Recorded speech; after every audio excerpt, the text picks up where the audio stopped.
Start. Bhojpuri है इसी के तर्जुमे। वो राजा रजाई से न जाई जाड़ तनी चपक के सूता हो।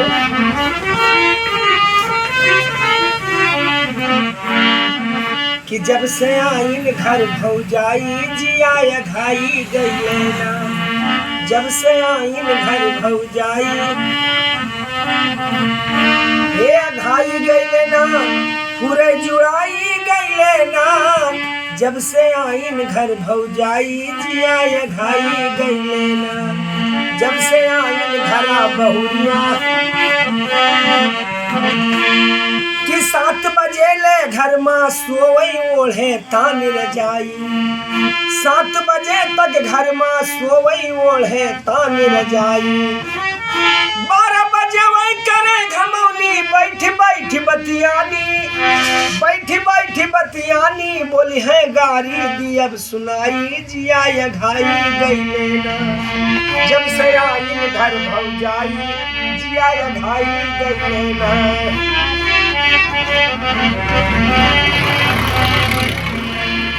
हाँ धान जो धरिया घर कई बियचई बीड़ी पान उड़ावे, धान जो धरिया घर कई बियचई बीड़ी पान उड़ावे, जहाँ पर देखें 4 लौंडवे वही बराबर धावे, वो नहीं बराबर धावे, सुरती मांगई नैन लड़ावे जिया घाई गई लेना, जब से आइन घरा बहुरिया जिया जुड़ाई गई लेना।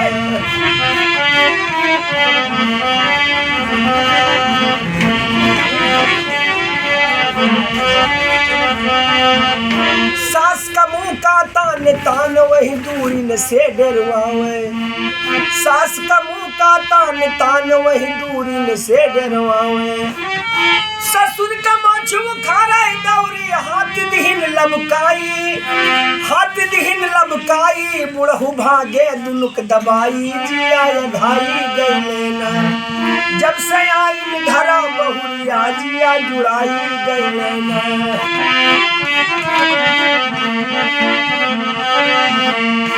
कबीरनाथ की उल्टी न्यारी कल जुग के ढिठारी, कलौ कहती अब नारी की कल जुग यही विद के ढिठारी, तहु पर मर्द सेवा करी है बुकवा तेल लगाई, बुकवा तेल लगाई, माई दादा गए भुलाई जिया घाई गई लेना, जब से आइन घरा बहुरिया जिया जुड़ाई गई लेना।